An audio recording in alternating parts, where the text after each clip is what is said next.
一个正常人干不出来的事儿，他干了。这不是勇敢，这是虎。这5位虎人，有的登上了中国热搜，有的上了美国头条。今天咱们就来见识一下这5位虎人。大家好，我是大卫，我们一起来分析新闻背后的真相。今天是美西时间10月4号，国内是小长假。这期咱们专门聊轻松话题。有5位虎人现在上了全球的热搜。先说第一个，10月1号，中国上海搞了一个网球的大师杯，有一位护照姐红了，现在国内的人都认识他了，他姓谢，叫谢某云。他干了一件什么事儿呢？人家俩人正比赛呢，应该是一个法国的一个西班牙吧，没有什么中国这个选手。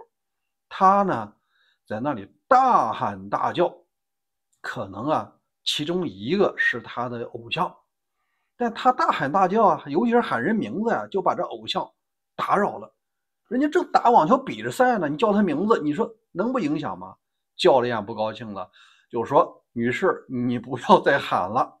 但是这位女士明显就没听进去，而且喊得越来越凶，手势都上去了这时候没办法，维持秩序的警察就上去就劝他别喊，没用，不光没用，还向那位女警吐口水还这样因为中国警察执法他有那个记录仪，他就是要这样。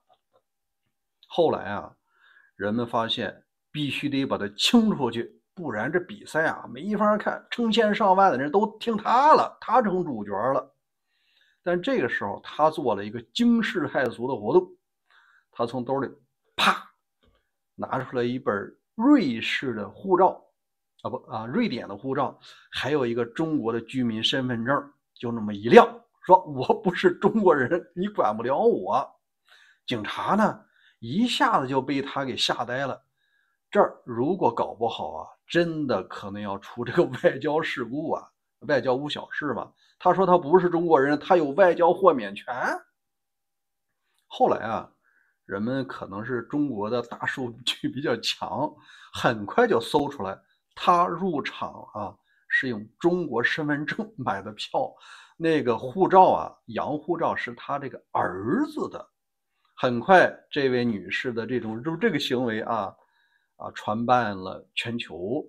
她呢本身也算是一个小的名人，在她圈子的人啪就把她经历全部发网上了。她叫谢某云，是嫁了一个瑞典的老公，那个老公看那个面相呢，可能至少比她大10岁以上，她是46岁吧，那个得50奔60了。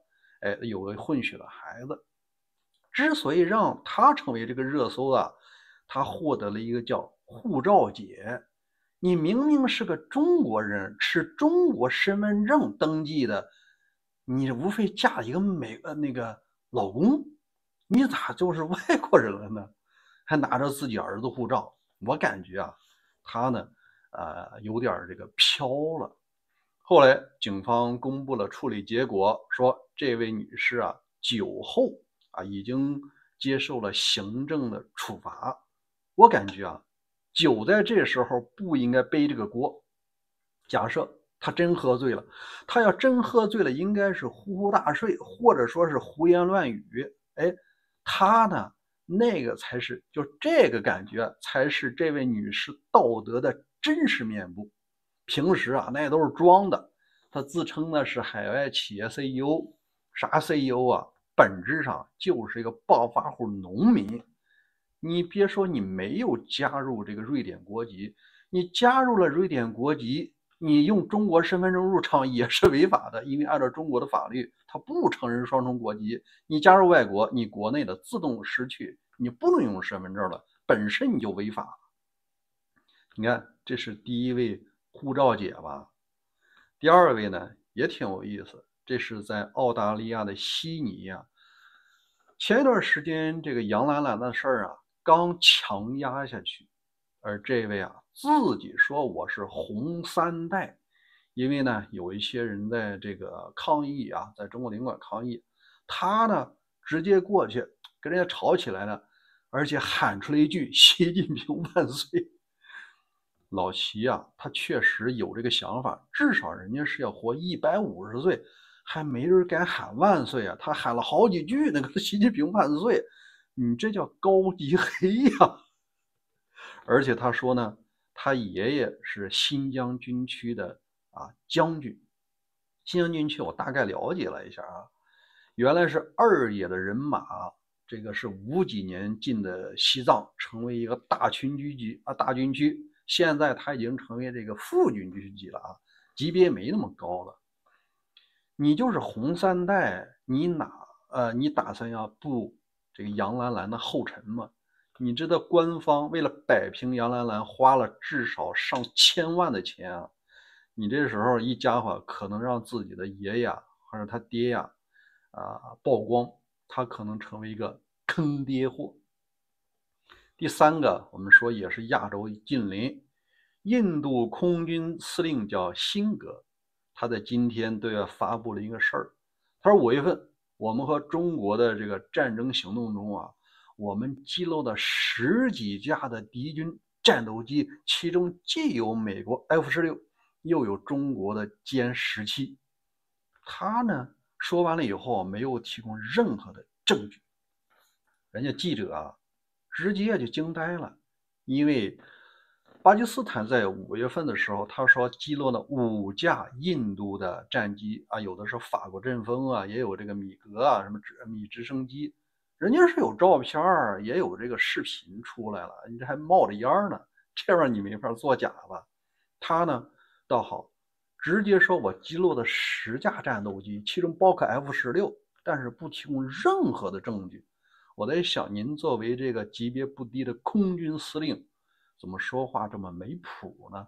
难道说他和中国学会了对内吹牛逼吗？国外的人谁听他这个呢？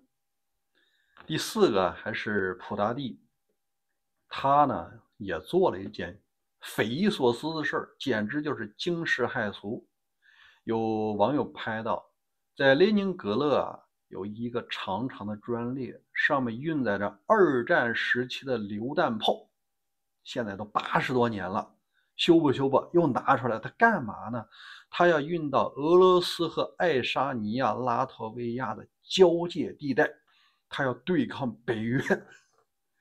你说前段时间他派出了无人机骚扰这个丹麦领空还有一点这个影响力，测试一下北约你是不是真干。但你现在测试完了以后，北约强硬了，因为英国说了，我要击落你们这个入侵的北约的飞机德国也说要击落。没想到你飞机没过来，您弄了2战的坦克过来，您这是要碰瓷儿吗？如果说这些坦克在前面不会成为无人机的靶子吗？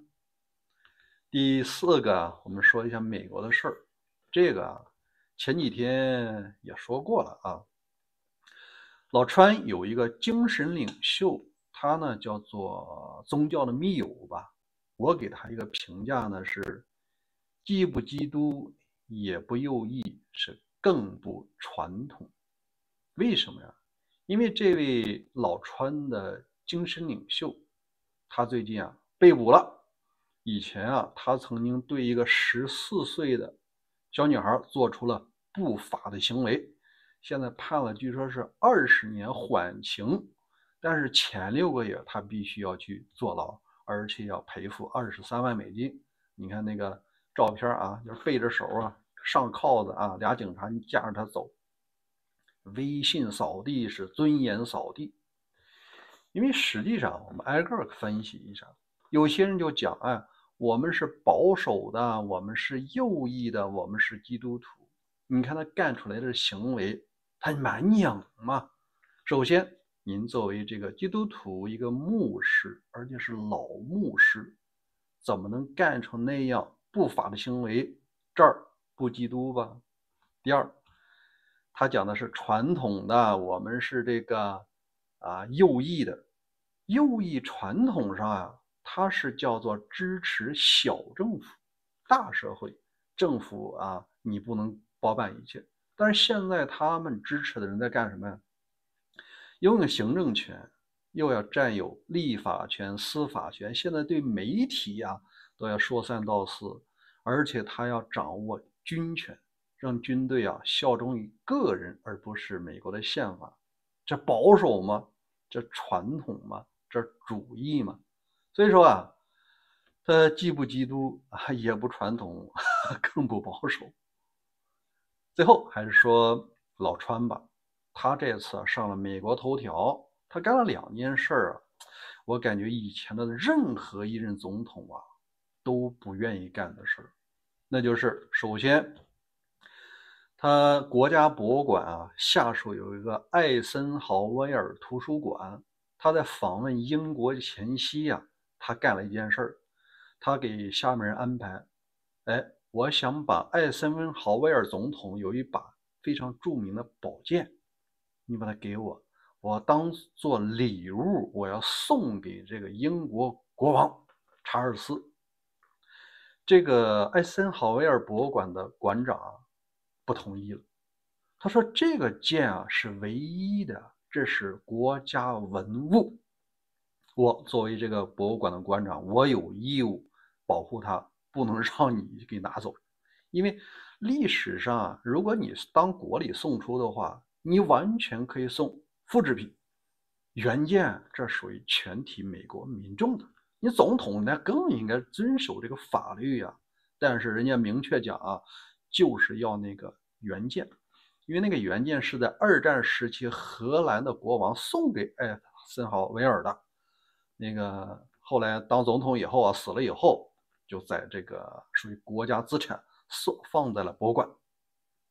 后来啊，既然你不听话，上面就直接打电话威胁他，让他辞职。按照美国法律规定，白宫没有权利任用或免职，但是啊，国家博物馆是管这个艾森豪威尔的，他属于他的下属。他发话了，这人啊，实际上已经辞职了，但心里啊，他不服啊，不服以后就把这事抖出来了，而且英国卫报做了详细的报道，我看美联社他也报道了。你看老川呀、您是作为这个国家总统，这给你家企业它不是一个概念，这国家你就干这么4年，4年以后你换人了，这不是你的家，那个文物更不是你的私产。另外啊，今天我看了一个新闻，也是以前的总统不好意思干的。美国法律规定铸币你只能是过往的总统，已故的现任总统，你不能成为硬币上的人物。为什么呢？因为美国明确法律规定啊，防止帝王化或者防止这个有王室化的倾向。你死了可以上硬币，但你活着不能是白纸黑字写进法律的。而且在2021年啊，这个川普卸任前的10天，他还特地签署了一个法令，说我们要坚持这一条，如果再铸币的话，不允许出现人像，是他自己签的啊。但是你看，今天财政部对外发布的那个样子，老川登上了美国1元硬币的封面，就是他举手那个照片，不光是正面，他反面他也是。这个时候人们就不理解了。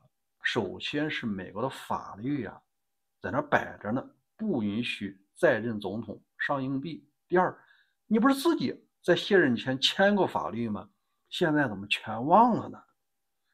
因为在美国历史上只有一个特例，就是柯立芝总统啊，他在任时期登上了1元硬币，但那时候也饱受争议。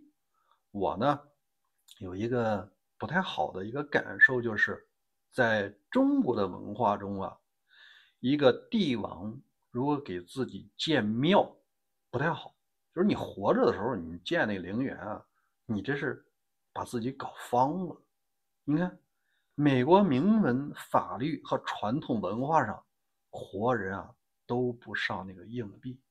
你现在这是弄啥呢？这是好吧？这几位人物啊，我感觉对于国内休假期间的人们啊，他提供了丰富的娱乐资源。今天我分享给各位，明天啊咱继续聊吧。